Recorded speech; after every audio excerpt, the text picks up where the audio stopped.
Sir जैसे कि आप बोले अभी HBSC में नया जॉब मिलेगा तो एज ए फ्रेशर देखा जाएगा हर मशीन पर।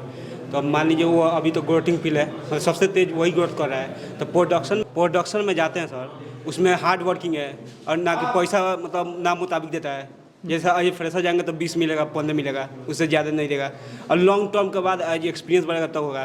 तो सर कोई फील्ड बताइए कि जो हम शॉर्ट टर्म में ही अच्छा मतलब पोजीशन। स्किल्ड हिंदुस्तान से अच्छा फील्ड कुछ नहीं है। नहीं मतलब हम एक मैं आपको बता रहा हूँ, हम सिर्फ एक 30 दिन का कोर्स कराते हैं, पूरा HVAC का कोर्स है, और 30 दिन के अंदर अंदर आपको उसी HVAC में आपको 100% जॉब दिलवा सर।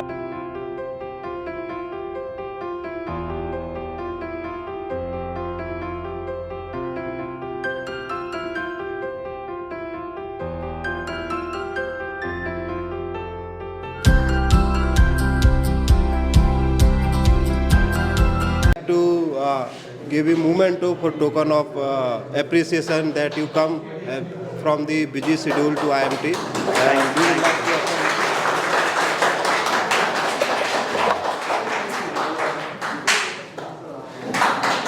आप सभी लोगों के माइंड में एक चीज है, यार यहाँ से जाके ना मैं क्या करूँगा, यहाँ से जाके मैं क्या करूँगा, कहाँ मुझे एक जॉब मिलेगी कि नहीं मिलेगी, क्या कहीं ऐसे प्रोडक्शन के चारों तरफ तो नहीं घूमता रह जाऊंगा मैं, क्या मुझे जो मेरा रियल बेस है, मेरा मैकेनिकल है, क्या मैकेनिकल फील्ड में मिलेगी या किसी दूसरे फील्ड में मिलेगी। सबसे इम्पोर्टेंट, मैं कहाँ कहाँ पर किस किस फील्ड में अपना कैरियर बना सकता हूँ, मैं किस किस फील्ड में अपना कैरियर बना सकता हूँ, ये सबसे ज़्यादा इम्पोर्टेंट है। क्योंकि आप में से बहुत सारों को अभी कुछ लिमिटेड चीज़ें ही पता होंगी, अरे मैं तो यहाँ जा सकता हूँ, इस कंपनी में जा सकता हूँ, इस कंपनी में जा सकता हूँ।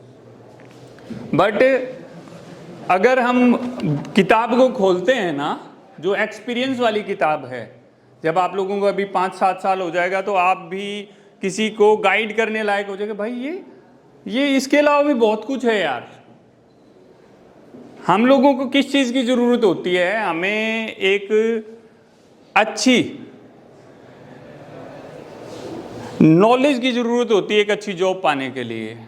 आप लोगों के पास में ना, यहाँ से क्वालिफिकेशन ख़त्म करने के बाद में आपके पास एक डिग्री होगी, डिग्री के अलावा कुछ बेसिक जो आप लोगों ने थ्योरी यहाँ सीखी है, प्रैक्टिकल जो मार्केट में ज़रूरत है ना, उतनी नॉलेज नहीं होगी।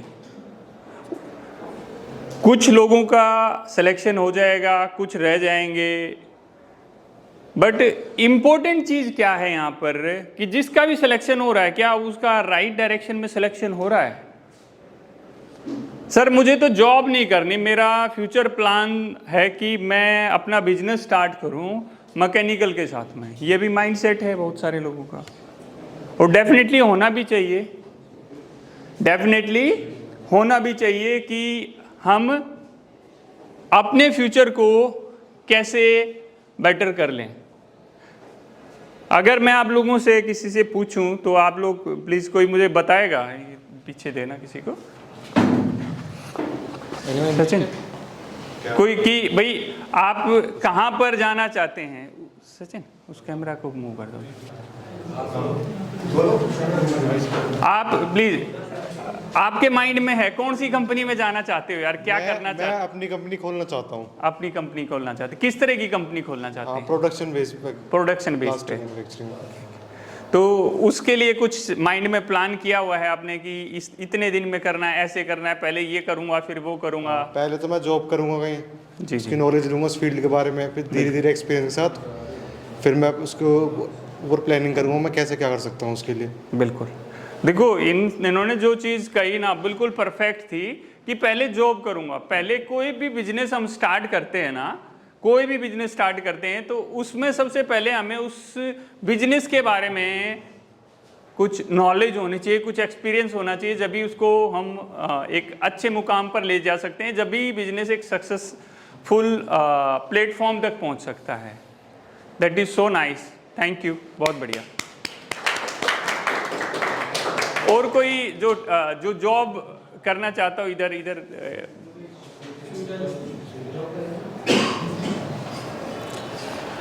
Good morning sir. एक्चुअली मेरा मोटिव ये है कि पहले तो मैं जॉब करना चाहता हूँ एंड उसके बाद मैं मेरे बिजनेस पे ही वर्क करना चाहता हूँ। तो किस तरह के बिजनेस में जाना चाहते हैं? Business sir basically production line में तो नहीं, एक्चुअली पेपर वर्क में जाना चाहता हूँ मैं। Okay, out of mechanical.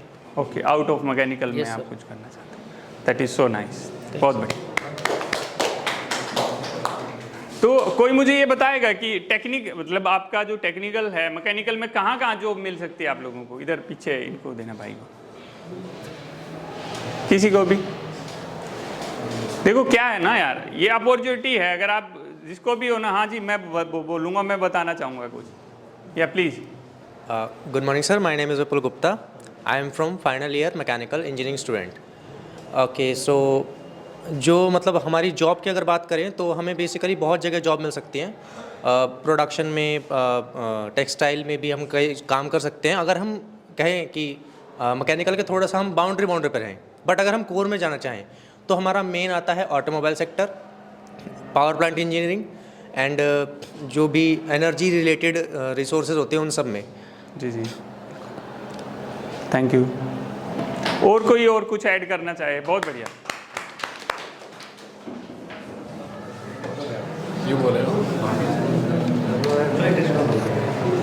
जैसे मैकेनिकल में बहुत सा फील्ड है, मतलब मैकेनिकल बहुत बड़ा स्कोप है, हर एक सब्जेक्ट का अपना एक रोल है। जैसे थर्मोडायनामिक्स का है, प्लांट में चलिए पावर प्लांट है, जैसे HBSC का एक अलग रोल है जो RSC सब्जेक्ट पढ़ते हैं।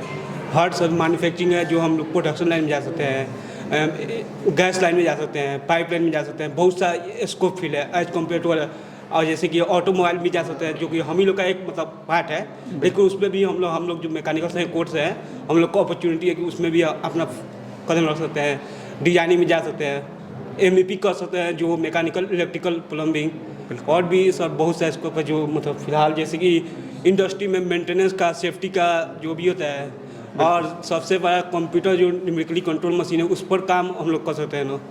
बिल्कुल बिल्कुल, बहुत बढ़िया। इन्होंने बहुत अच्छा एक्सप्लेन किया, बहुत ज़्यादा पॉइंट्स को इन्होंने टच किया।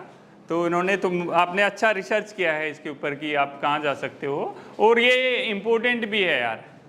जब हम अपनी लाइफ में आगे बढ़ते हैं ना, तो हमें ये रिसर्च करना बहुत ज़रूरी है।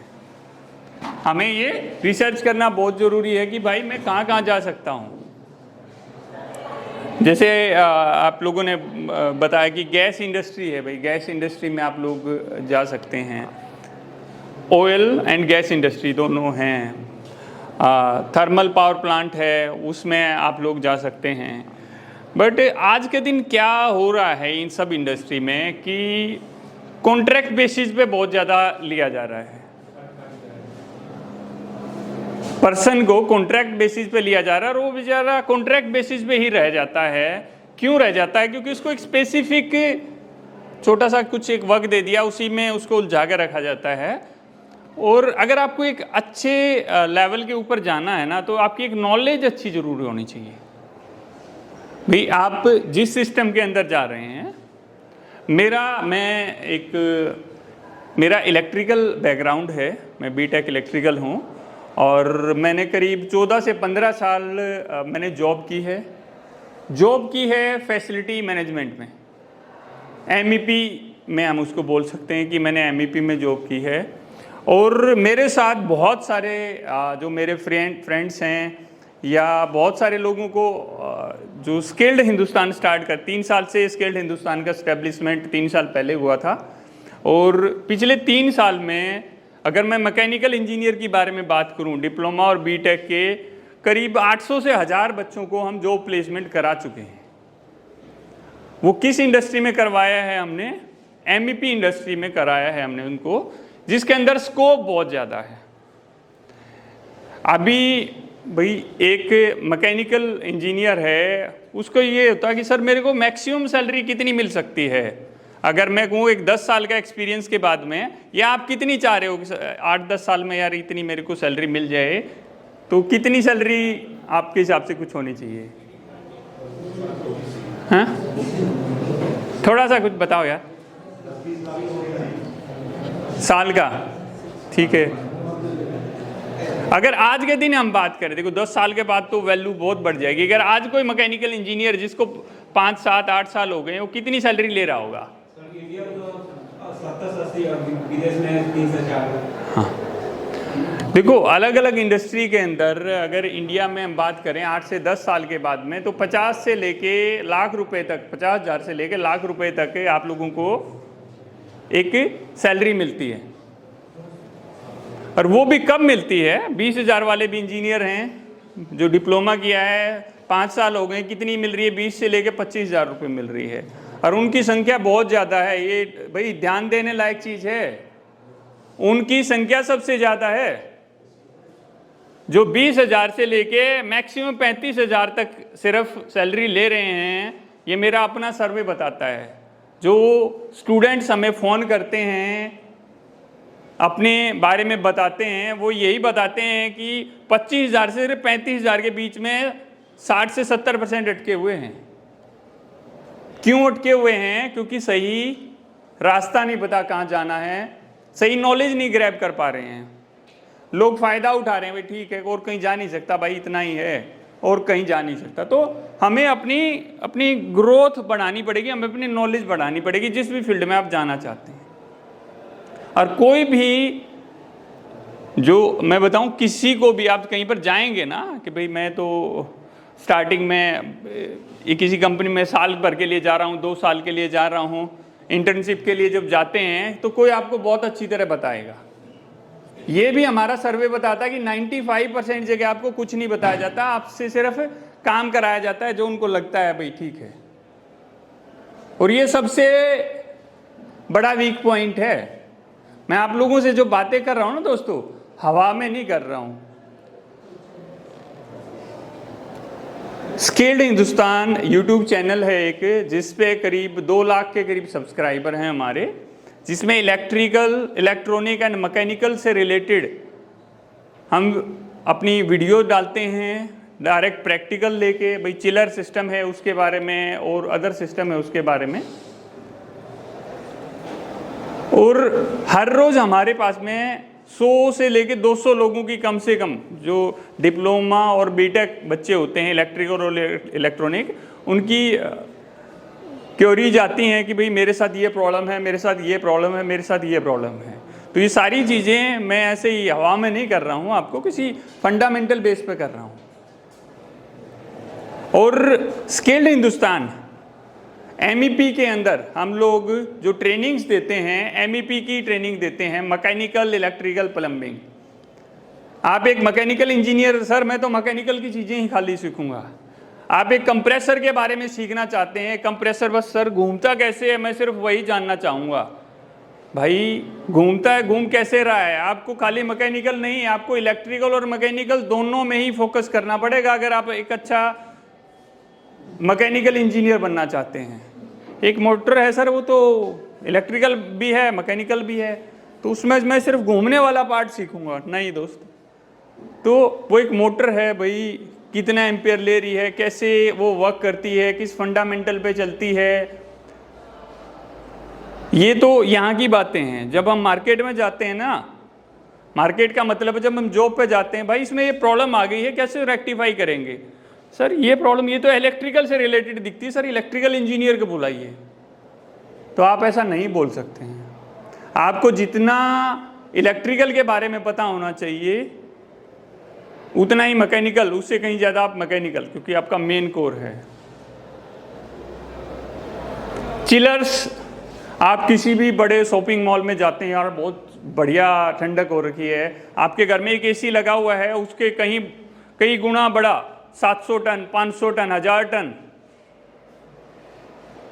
टन ऑफ रेफ्रिजरेंट, इतने बड़े बड़े सिस्टम लगे रहते हैं जो प्रॉपर एक मैकेनिकल सिस्टम का बहुत बड़ा सिस्टम होता है। अगर मैं अपने एक्सपीरियंस से कहूँ तो जो प्रोडक्शन में है भाई वो तो ठीक है, इक्विपमेंट्स लगे हुए हैं, मशीनें लगी हुई हैं, अलग अलग मशीनें हैं, अलग अलग फंडामेंटल पे काम कर रही हैं, PLC सिस्टम के साथ काम कर रही हैं, ऑटोमेशन में काम कर रही हैं, रोबोटिक पे काम कर रही हैं। तो उसके अंदर आप एक मैकेनिकल इंजीनियर को क्या करना होता है? हाँ भाई मैकेनिकल जो मशीन है उसका फंडामेंटल ठीक है भाई, हाँ इस तरह वर्क कर रही है, इसमें ये चीज़ें हो रही हैं कि ये मेंटेनेंस हो रहा है कि नहीं हो रहा है। एक बेसिक कोई फॉल्ट हो जाएगा तो ठीक है, आप उसको रेक्टिफाई करेंगे। अगर कोई मेजर फॉल्ट होता है तो उस कंपनी का जो OEM होता है, ओरिजिनल इक्विपमेंट मैन्युफैक्चरर, वही आके उसको सही करता है। तो हो सकता है आप भी वो OEM के पार्ट हों, बट उसके लिए आपको सिर्फ उसी मशीन का स्पेशलिस्ट आप बन के रह जाओगे। तो आप लोगों को ऑल ओवर जो फंडा है ना वो क्लियर होना चाहिए कि, क्योंकि मेरे पास सर मैं तो मैकेनिकल का हूँ, सर मैं क्या करूँगा, मैं इलेक्ट्रिकल क्या करूँगा। भाई तुम ये करो, तो थोड़े दिन घूम लो, देख लो, तुम्हें कुछ मिलता है तो ठीक है। फिर उनसे 4 क्वेश्चन पूछे जाते हैं, जो मैंने कहा कि भाई एक मोटर है, भाई मोटर में प्रॉब्लम हो गई तो क्या करोगे। एक चिलर है, भाई चिलर है, वो इलेक्ट्रिकल और मैकेनिकल से पूरा मिलके बना हुआ है, तो क्या उसमें लाइट नहीं आ रखी है तो तुम क्या, अरे किसी दूसरे बंदे को कहाँ से बंद हो गई है मुझे पता ही नहीं है, मुझे LT पैनल के बारे में पता नहीं है। ये मार्केट की रियलिटी है दोस्त।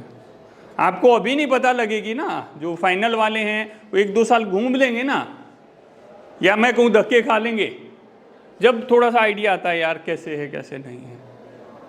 स्किल्ड हिंदुस्तान के पास सबसे ज़्यादा धक्के खाए हुए बच्चे आते हैं, जिसको कहीं जॉब नहीं मिलती उसको स्किल्ड हिंदुस्तान में जॉब मिलती है और 100% जॉब मिलती है, जहाँ पर फ्यूचर ग्रोथ भी होती है। जो मैंने कहा अगले 5 साल में 50,000 से लेके 1 लाख तक सैलरी चाहिए, आराम से मिल जाएगी। आउट ऑफ इंडिया जाना है, बहुत सारे स्टूडेंट, करीब 200 स्टूडेंट तो हमारे mechanical engineer out of India Dubai या अदर कंट्रीज में काम कर रहे होंगे। वो एक अच्छी नॉलेज और एक अच्छे स्किल के बाद, एक अच्छा इंटरव्यू पास करने के बाद में। तो दोस्त एक सबसे बड़ा टॉपिक मैं बताया ना, HVAC बहुत बड़ा टॉपिक है। आपकी जो स्टार्टिंग होती है एक टेक्नीशियन से होती है। आप सोचो मैं तो भाई डिप्लोमा हूँ, मैं तो बीटेक हूँ, भाई मतलब बीटेक और डिप्लोमा, मैं कैसे एक टेक्नीशियन में काम कर सकता हूँ। भाई जब तक कोई भी एक मशीन है, कोई भी इक्विपमेंट है, आप उसमें नीचे देख के उसको अच्छी तरह समझेंगे नहीं, कैसे आप एक अच्छा एक इंजीनियर, सुपरवाइजर या एक अच्छे मैनेजर बन सकते हैं। क्या बन सकते हैं? नहीं बन सकते दोस्त। आपको अपना बेस है उसको मजबूत करके चलना पड़ेगा। एक बेस है उसको मजबूत करके चलना पड़ेगा। अभी आती है कि सर इसमें बिजनेस कहाँ कहाँ कर सकते हैं। जैसा कि एक वो मेरे दोस्त ने बताया कि सर पहले मैं कहीं जॉब करूँगा, जॉब के बाद मैं वहाँ से नॉलेज लूँगा, एक्सपीरियंस लूँगा, then I will start for my business. एक बिजनेस स्टार्ट करने के लिए, एक मैकेनिकल के लिए एक बिजनेस स्टार्ट करने के लिए ना यार बहुत पैसा की ज़रूरत होती है। मैं आपको डीमोरलाइज नहीं कर रहा हूँ कि आप नहीं कर सकते हो, बट एक अच्छे खासे फाइनेंस की ज़रूरत पड़ती है।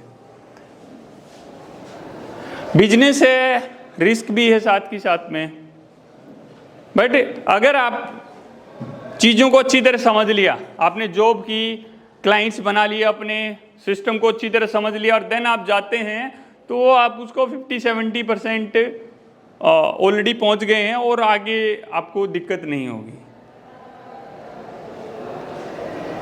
इन्वेस्टर भी बैठे नहीं है। मेरे पास एक आइडिया है, आई हैव ए आइडिया, मुझे ये करना चाहता हूँ, तो इन्वेस्टर लेके आओ, मैं इस आइडिया पे काम करूँगा और आगे लेके जाऊँगा।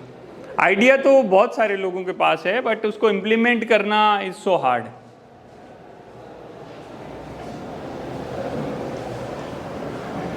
मैं इलेक्ट्रिकल से हूँ, मुझे मैकेनिकल भी पता है, सारी चीज़ों के बारे में मेरे को आइडिया है, बट उतना नहीं होगा थ्योरी वाइज जितना आप लोगों को है मैकेनिकल में। बट अगर प्रैक्टिकल की बात करूँ तो एक अच्छी नॉलेज है मेरे को। वो किससे मिली? जो ठोकरें खानी पड़ी और जो एक एक्सपीरियंस रहा, जो एक लर्निंग का अंदर एक ललक होती है, उससे हो जाती है। एक छोटी सी चीज़ है, एक इंजीनियर के लिए कही गई है कि 3 साल लगते हैं एक इंसान को एक इंजीनियर बनने के लिए। 3 साल लगते हैं एक इंसान को एक इंजीनियर बनने के लिए, बट उसी इंजीनियर को इंसान बनने में ना पूरी ज़िंदगी लग जाती है। तो लाइफ में हैं दोस्त, ये छोटी छोटी चीज़ें हैं। मैं आप सबको बस यही कहना चाहूँगा कि प्रैक्टिकल चीज़ों पे प्लीज़ आप लोगों को ध्यान देना है। प्रोडक्शन है भाई, प्रोडक्शन, मेरे पास बहुत लोग आते हैं प्रोडक्शन से, सर प्रोडक्शन में लग गई मेरी जॉब, प्रोडक्शन में क्या करने को मिल रहा है उसको, मशीनें देखने को तो मिल नहीं रही है, प्रोडक्शन में उसको लगा दिया गया है भाई, ये चेक कर लो, ये सर मैं क्वालिटी, मैं एक मैकेनिकल इंजीनियर हूँ सर, मेरी बातों पे ध्यान देना दोस्तों, मैं एक मैकेनिकल इंजीनियर हूँ और मैं एक प्रोडक्शन के ऊपर काम कर रहा हूँ, मैं क्वालिटी देखता हूँ सर, उसमें मैं क्वालिटी इंजीनियर हूँ। भाई क्वालिटी में क्या देखते हैं आप, एक मशीन है सर, उसको हाँ वो सही बनी है कि सारी चीज़ें नहीं लगी हैं, तो दोस्त उसमें क्या सीखने को हमें मिल रहा है, उसमें क्या सीखने को हमें मिल रहा है। जहाँ आपको कुछ सीखने को नहीं मिल रहा ना, वो जॉब आपके लिए ना कोई मतलब उसकी वैल्यू जीरो है, वो आपको माइनस की तरफ लेके जाएगी, वो आपको माइनस की तरफ लेके जाएगी। जो लोग आज मेरी इन बातों को सीरियस नहीं लेंगे, वो कुछ दिन के बाद सोचेंगे यार ये बहुत दिन पहले शायद एक बंदा था, उसने कुछ न कुछ बोला तो था कि ये चीज़ें सीखनी है। मैंने बताया ना दोस्त, मैं ये एक्सपीरियंस के बेस पे कह रहा हूँ, एक प्रॉपर डाटा के बेस पे चीज़ें बोल रहा हूँ। मैं कोई डिफरेंस नहीं समझता एक इलेक्ट्रिकल, एक मैकेनिकल और एक इलेक्ट्रॉनिक में जिन्होंने डिप्लोमा या बीटेक किया है, तीनों लोग ही अपनी मतलब तीनों का ही वही है कि अपनी नॉलेज ग्रैब करो, या सभी किसी भी आप टॉपिक को या किसी भी इंजीनियरिंग को उठा के लीजिए, जब तक उसको नॉलेज नहीं है, एक बंदे को कोडिंग नहीं आती, क्या करेगा आईटी वाला उसका भाई। उसी तरह एक मैकेनिकल इंजीनियर को मैकेनिकल सिस्टम के बारे में नहीं पता, उसमें क्या पार्ट्स लगे हैं, उनका वर्किंग कैसे है, कौन से का वर्किंग कब होना चाहिए, कैसा होना चाहिए, किस फेलियर से क्या हो सकता है, उसकी ट्रबल शूटिंग कैसे हो सकती है, उसका मेंटेनेंस कितने दिन में करना चाहिए, क्यों करना चाहिए, कैसे करना चाहिए। यही तो एक इंजीनियर का काम है यार। अगर हम इन्हीं चीज़ों को थोड़ा अवॉइड करेंगे, और अगर चाहे आपको अपनी जॉब करनी है या अपना बिजनेस करना है, दोनों में ही ये इम्पोर्टेंट है, दोनों में ही ये इम्पोर्टेंट है कि आप कितना सीख रहे हैं, कितनी ट्रबल शूटिंग सीख ली आपने, कितना उसका वर्किंग सीख लिया।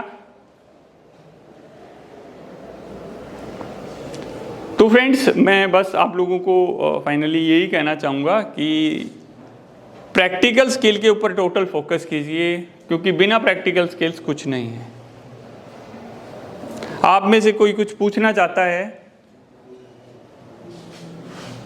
किसी का कोई क्वेश्चन है अपने कैरियर को लेके या कुछ भी है, तो डेफिनेटली मैं कोशिश करूँगा कि एक अच्छा सा आंसर आपको दे सकूँ।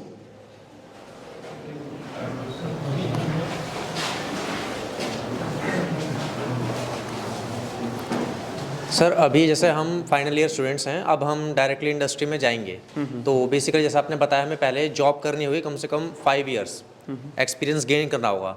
तो अगर हम देखें कि हमारे लिए हर कंपनी में 3 ब्रांचेस कॉमन होती हैं, क्वालिटी, प्रोडक्शन एंड मेंटेनेंस, तो हमारे लिए अगर सीखने की ही बात करें तो सबसे बेस्ट ब्रांच कौन सी रहेगी जिसमें हमें सीखने को मिल सकता है? देखो मेरे हिसाब से अगर क्वालिटी की बात करें किसी भी कंपनी में, मेरे पास मैं बताऊं कि 150-200 अलग अलग कंपनियों से बच्चे आए, उन्होंने कहा कि सर प्रोडक्शन में मेरी लाइफ बर्बाद हो गई, मैं क्वालिटी में था, मैं इस चीज़ में था, तो उस क्वालिटी से मेरे को अगर तुम्हें मैंने क्या कहा, उस क्वालिटी से तुम्हें सीखने को मिलता है, वो क्वालिटी तुम्हारी दूसरी जगह, भाई जो चीज़ आप क्वालिटी में चेक कर रहे हो दूसरी जगह काम आएगी, या दूसरी कंपनी में तो और कुछ चेक करना होगा, तीसरी कंपनी में तो आप क्या होगा ना, बाउंडेड हो गए हो। देखो इन्होंने क्वेश्चन पूछा बहुत ही इंपॉर्टेंट है कि अभी आपने सैमसंग कंपनी में सपोज काम कर लिया, तो सैमसंग में भाई फ़ोन बन रहा है सपोज आप, या हम एसी लगा लेते हैं, मैकेनिकल सिस्टम है, एक एसी बन रहा है, उसके अंदर आपने उसकी क्वालिटी देख ली, तो क्या दूसरी कंपनी में जाएंगे तो थोड़ा सा सिस्टम डिफरेंट होगा, फंडामेंटल सेम होगा जो चेक करना भाई, बट उस चेक करने में कोई फ़ायदा नहीं है। आपको प्रॉपर जो लाइफ है ना, जो आउटकम है, जो मेंटेनेंस में है, वो नहीं है दूसरी जगह। मशीन का मेंटेनेंस, जब तक भाई हाथ काले नहीं हो जाए ना, एक इंजीनियर नहीं है। जिसने स्टार्टिंग में हाथ काले किए ना, वही बाद में व्हाइट शर्ट पहन के घूमता है। That is 100% reality.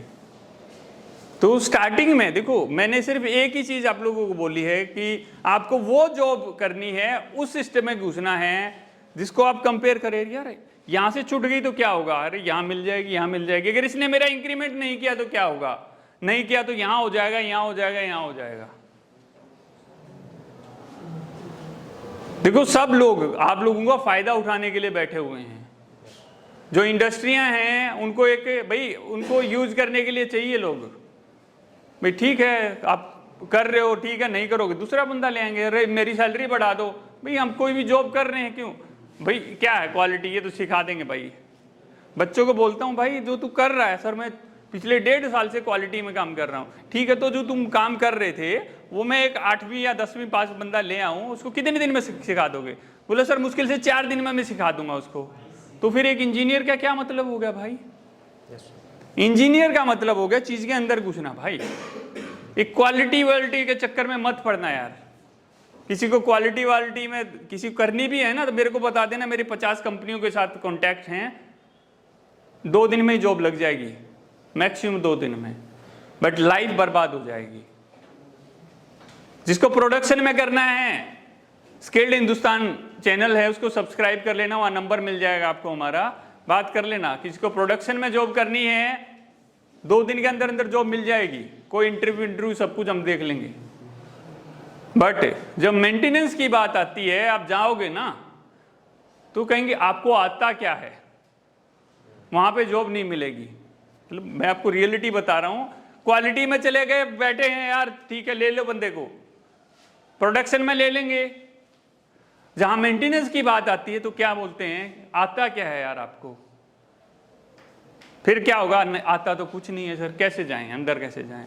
तो उसी के लिए स्किल्ड हिंदुस्तान हमने एस्टेब्लिश किया। इस तरह के और भी इंस्टीट्यूट होंगे, बट स्किल्ड हिंदुस्तान का मोटो यहाँ पर अर्निंग नहीं है। हमारी जो फीस वगैरह होती है ना, वो दूसरे इंस्टीट्यूट से 80% कम होती है, दूसरे किसी भी इंस्टीट्यूट से 80% कम होती है। हमारा मोटो अर्निंग नहीं है, हमारा मोटो है स्किल्ड हिंदुस्तान। एक डिफरेंट पोर्टफोलियो लेके चल रहे हैं हम लोग। अभी तक 6000 से ज्यादा लोगों को हम प्लेस करा चुके हैं कोर मेंटेनेंस में, जो अलग अलग फील्ड से निकाल के। जहां मैं कह रहा हूं ना कि भाई जाना मत, किसी को जाना हो तो मेरे को बता देना, मैं लगवा दूंगा जॉब वहां पर, ठीक है। तो फ्रेंड आप प्लीज, मेंटेनेंस सबसे बड़ी चीज कुछ नहीं है, बट वहां जाना भी बहुत मुश्किल काम है। वहां दिक्कतें आएंगी, परेशानी आएंगी, और सबसे बड़ी चीज क्या आता है, ठीक है जी आपने कहीं पे लग भी गए तो कोई बताने वाला नहीं होगा। सिर्फ 2% लोग ऐसे होते हैं इंडस्ट्री में जो आप बताते हैं, हाँ भाई ऐसे कर लो, ऐसे कर लो, ऐसे कर लो। आप स्किल्ड हिंदुस्तान की भाई यूट्यूब चैनल पे वीडियोस देख के कई हजार लोगों की जॉब लगी है इंडिया और इंडिया के बाहर। क्योंकि हम बिल्कुल, आप देखोगे ना, आप स्किल्ड हिंदुस्तान यूट्यूब चैनल आप खोल के देखना, आपको पता लग जाएगा कि किस लेवल की चीज़ें हम वहाँ पर टीच करते हैं। और हमें मौका मिला आप लोगों को कुछ टीच करने का, तो आप लोगों की इंडस्ट्री विजिट वगैरह भी हम लोग कराएंगे। HVAC एक बहुत बड़ा सिस्टम है। देखो भाई मशीन है, देखो HVAC के अंदर ना एक स्पेसिफिक मशीन है। मैं क्यों बोल रहा हूं HVAC के ऊपर, क्योंकि HVAC में ना आपको यहां भी जॉब है, यहां भी जॉब है, यहां भी जॉब है, यहां भी जॉब है। जॉब की कमी नहीं है यार, जॉब की कमी नहीं है, आपके पास नॉलेज की कमी नहीं है, तो ग्रोथ बहुत है। आपको ने एक सीख लिया भाई, एक कंपनी में आपने एक मशीन के बारे में सीख लिया, तो दूसरी जगह वो मशीन दूसरी तरह काम करती हुई मिलेगी, तो वो एक्सपीरियंस वहां पर काउंट नहीं होगा, वो एक्सपीरियंस वहां पर काउंट नहीं होगा। तो काम ऐसा करना है जहां पर भाई, सर आप में से ऐसे कितने हैं जिनको आउट ऑफ इंडिया जाके सोच रहे हैं काम करने का? हाथ उठाएं प्लीज, जिनको आउट ऑफ इंडिया जाना है। 1 2, बस 2 ही लोग हैं, कम है यार। बाहर का पैसा लेके आना है अपने को इंडिया में, तो ज़्यादा लोग होने चाहिए। कि इंडिया में पैसा नहीं है इतना, जितना आप लोगों को चाहिए उतना पैसा नहीं है इंडिया में। और कोई कुछ क्वेश्चन पूछना चाह रहा है?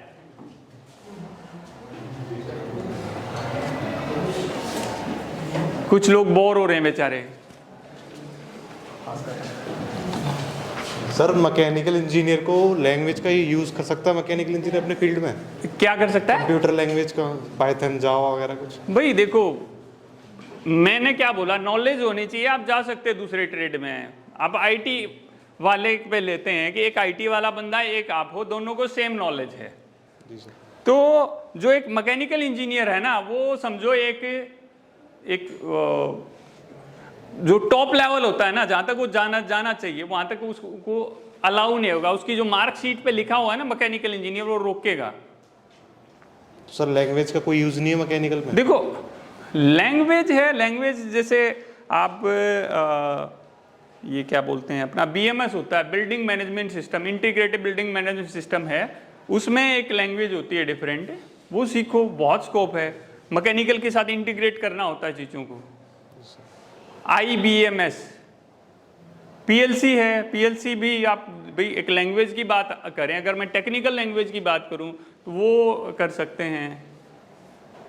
Thank you. आपका और भी बहुत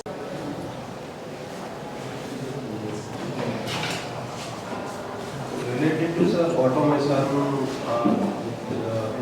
course prepared by the student or by the sir देखो, ऑटोमेशन में क्या है, ऑटोमेशन इंडस्ट्री वैसे देखा जाए बहुत बड़ी है, बट मैं कहूँ कि यार यहाँ पर अगर मैं पास में बात करूँ तो कम से कम 1000 कंपनियाँ ऐसी होंगी जिसके अंदर ऑटोमेशन सिस्टम है, कम से कम।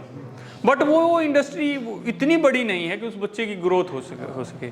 उसको कितनी सैलरी मिलती है? ऑटोमेशन में एक छोटा PLC सिस्टम लगा है, 10, 15, 20 सेंसर मोटर लगी हुई। हाँ, उसमें जा सकते हैं सर आराम से।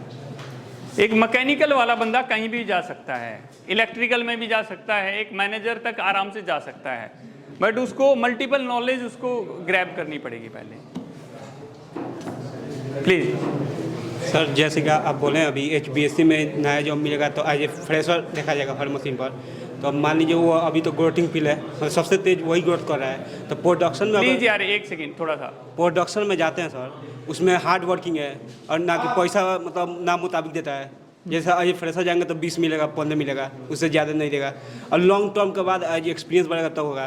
तो सर कोई फील्ड बताइए कि जो हम शॉर्ट टर्म में ही अच्छा मतलब पोजीशन। स्किल्ड हिंदुस्तान से अच्छा फील्ड कुछ नहीं है। नहीं, मतलब हम जैसे एक मैं आपको बता रहा हूँ, हम सिर्फ एक 30 दिन का कोर्स कराते हैं, पूरा HVAC का कोर्स है, और 30 दिन के अंदर अंदर आपको उसी HVAC में आपको 100% जॉब दिलवा। सर आप बोल रहे हैं HBSC में हर एक मशीन पर काम करेंगे तो एक नया मतलब वो होगा एक्सपीरियंस, मतलब वो 0 के मुताबिक होगा। तब एक्सपीरियंस के साथ हमें कोई कंपनी जॉब देगा। मान लीजिए हम जितना एक्सपीरियंस रहेगा किसी फील्ड में तो हम वही तो मेरा सैलरी इंक्रीमेंट कराएगा। और आप बोल रहे हैं कि 0 के बराबर देगा, तो क्या मेरा एक्सपीरियंस देखो क्या होता है कि लर्निंग के ऊपर है सारी चीज़ें। मैं देखो गोल गोल घूम के ना सारी चीज़ें एक ही बीच वाले डॉट पर आ जाती है। लर्निंग कि आपने कहा कि एक्सपीरियंस क्या चीज़ है कि भाई कितने दिन उसने उस इंडस्ट्री में काम किया, वही तो है। बट आपको किसी इंडस्ट्री में घुसना है, जैसे प्रोडक्शन में तो आपको ऐसे ही पकड़ लेंगे, मैंने बताया कि आप जाओगे आपको सीधी बट आप मेंटेनेंस में जाओगे, क्या आता है भाई, नहीं लगेगी। दैट इज हार्ड क्यों है, मुश्किल क्यों? क्योंकि आपको कुछ नहीं आता। हम आपको जो लर्निंग दे के, मैं नहीं कह रहा कि जरूरी मेरे कोर्स ज्वाइन करो, मैं कह रहा हूँ मेरा यूट्यूब चैनल देख लोगे ना तो उतना इंटरव्यू प्रिपरेशन के लायक हो जाओगे कि आप आराम से इंटरव्यू दे दोगे। बट हम लोग क्या करते हैं, प्रैक्टिकल दिखाते हैं आपको। जब कोर्स कराते हैं ना, भाई ये चिलर है, ये देखो ये ऐसे से रहता है, ये ऐसे है, ये ऐसे है, वो आप यूट्यूब देखोगे ना तो आपको समझ में आ जाएगा क्या है। तो पहली चीज़ तो पहले तो चाहे तो आपको कैसे न कैसे घुसना पड़ेगा यार पहले स्टेप पर। प्रेजेंट सिनेरियो में सबसे मैकेनिकल में ग्रोथ फील्ड कौन है जिसमें शॉर्ट टर्म में आपको ग्रोथ है? प्रेजेंट अभी मतलब देखो दोस्त है, ऐसा तो कुछ नहीं है कि शॉर्ट टर्म में कहीं पे भी कुछ आप कुछ कर सकते हो। हर एक फील्ड के अंदर एक अच्छी नॉलेज और एक एक्सपीरियंस के बाद में ही आप आगे बढ़ सकते हो। ऐसा कोई भी फील्ड नहीं है। सब प्रोडक्शन में आप काम करिए, लंबा टाइम हो जाएगा, 10 साल हो जाएगा, 12 साल हो जाएगा, तो भी आपको कुछ नहीं होगा। आप 40-50 20-30 हजार के आसपास में घूमते रहोगे। हाँ, और वही अगर HBSC फील्ड में करते हैं इंडिया में या कोई भी मतलब उठा आप अगर देखो आप अगर आपने डिप्लोमा किया है, मैं बता देता हूँ आपके स्टेप्स क्या क्या होंगे। सबसे पहले आपकी जॉब लगेगी, एक टेक्नीशियन में जॉब लगेगी, 3 से 5 महीने आपको वहाँ जॉब करनी होती है। फिर आप एक सुपरवाइजर बनते हैं, सुपरवाइजर में साल भर आपको जॉब करनी होती है। फिर आप एक इंजीनियर बनते हैं, 1 से लेके 2 साल तक उसमें जॉब करनी होती है। फिर आप एक असिस्टेंट मैनेजर बनते हैं, जिसमें भी 1 से 1.5 साल आपको जॉब करनी होती है। फिर आराम से एक मैनेजर की पोजीशन पर आप जा सकते हैं। एक डिप्लोमा वाला बंदा एक मैनेजर की पोजीशन तक बहुत आराम से जा सकता है। उससे ऊपर प्रॉब्लम्स हैं, उससे ऊपर कहते हैं भाई बीटेक होना चाहिए। एक मैनेजर का मतलब मैं आपको बता रहा हूं 50,000 से लेके 1 लाख रुपए तक सैलरी। जिन स्टूडेंट्स ने हमारे 1 से 1.5 साल पहले, चाहे वो इलेक्ट्रिकल, मैकेनिकल या इलेक्ट्रॉनिक से थे, आज वो 35 से 40,000 ले रहे हैं। सभी नहीं, सिर्फ 10%। क्यों 10%? भाई मैं किसी को तो उठा के कहीं बैठा नहीं सकता हूं। अगर आपके अंदर है, ललक है कि मुझे कुछ करना है, मुझे कुछ बड़ा करना है, तो डेफिनेटली आप कर लोगे। ठीक है, तो कोई भी ऐसी इंडस्ट्री नहीं है जहां शॉर्ट टर्म में कुछ भी होता हो, कोई भी इंडस्ट्री नहीं है। और शॉर्ट टर्म में कहीं हो भी गए तो फिर वो गिरते भी उतना जल्दी हैं। भाई 2 बंदे थे, एक बंदा 4th फ्लोर पे जाना था, तो एक बंदे को लिफ्ट मिल गई, उसने लिफ्ट पकड़ी, टक से सीधा 4th फ्लोर के ऊपर पहुंच गया। उसी तरह एक दूसरा बंदा था, भाई उसको तो लिफ्ट के बारे में पता नहीं था। लिफ्ट का मतलब क्या होगा कि इधर उधर से कहीं से कुछ उसका सेटिंग हुआ और उसको जॉब मिल गई। अब दूसरा बंदा है, उसने सीढ़ियों में इसी तरह धक्के खा के वो 4th फ्लोर तक पहुंचा है। अगर किसी वजह से लिफ्ट खराब हो गई तो क्या करेगा वो लिफ्ट वाला? कुछ नहीं कर सकता है। जिसने सीढ़ियाँ चढ़ी हैं, सीढ़ियाँ चढ़ने का मतलब क्या है कि मैंने बताया, सबसे पहले आपने एक टेक्नीशियन में काम किया, फिर एक सुपरवाइजर बने, इंजीनियर बने, मैनेजर बने। That is the real system जो आपकी ग्रोथ को आगे कभी, मतलब आप पिछड़ेंगे नहीं कभी भी। ये भी मैं एक्सपीरियंस बेस पे बोल रहा हूं। मेरी जो लास्ट, मैंने जब रेजिग्नेशन दिया था कंपनी से, मेरा जो पोजीशन था ऑपरेशन हेड था। मतलब कई सारे मैनेजर थे जो मेरे अंडर में थे, मैं बहुत सारे लोगों को मैं ही इंटरव्यू लेकर फाइनल जॉब प्लेसमेंट कराता था। तो हर किसी की रिक्वायरमेंट आप अपने आप को रखिए कि क्या आप ऐसे बंदे को रखेंगे, कहेगा मैं तो एमटेक हूं भाई, एमटेक रख ले यार इस बंदे को तो। अरे एक दूसरा कह रहा है सर मुझे तो जो आपकी इधर मशीनें लगी सब पता है मेरे को, वो ITI है। तुम कहोगे एमटेक को हटाओ साइड में, यार मुझे तो ITI चाहिए, मुझे तो ये बंदा चाहिए जिसके पास नॉलेज है। उसी तरह दूसरा कंपेयर करें कि भाई 2 बंदे हैं, एक डिप्लोमा वाला है जिसको एक अच्छी नॉलेज है, एक को नहीं है, तो नॉलेज का तो वैल्यू है ना दोस्त हर जगह, बिना नॉलेज कुछ नहीं है। और किसी को कुछ पूछना है? एक चीज मैं आप सभी लोगों को रिक्वेस्ट करूंगा कि YouTube के ऊपर स्किल्ड हिंदुस्तान जरूर सर्च करें, कुछ वीडियोस देखें, अच्छी लगे तो बने रहें, नहीं है तो भाई वो तो अपने हाथ की चीजें हैं। ठीक है, तो ठीक है फ्रेंड्स, अगर किसी का कुछ नहीं है तो हम इस क्लास को आज यहाँ ख़त्म करते हैं। और एक बहुत अच्छा लगा आप सब लोगों से आज मिला, कुछ चीज़ें समझने का मौका मिला, कुछ चीज़ें बताने का मौका मिला। जो बताई गई चीज़ें हैं, जो सीरियस लेगा वो लाइफ में कुछ कर जाएगा, नहीं तो भाई हर रोज़ नया दिन निकलता है। कुछ लोग नई एनर्जी का अच्छी तरह यूज करते हैं, कुछ भाई ठीक है जो डेली रूटीन की तरह चलाते हैं। तो इस क्लास को देखिए आप कैसे लेते हैं। Thank you very much.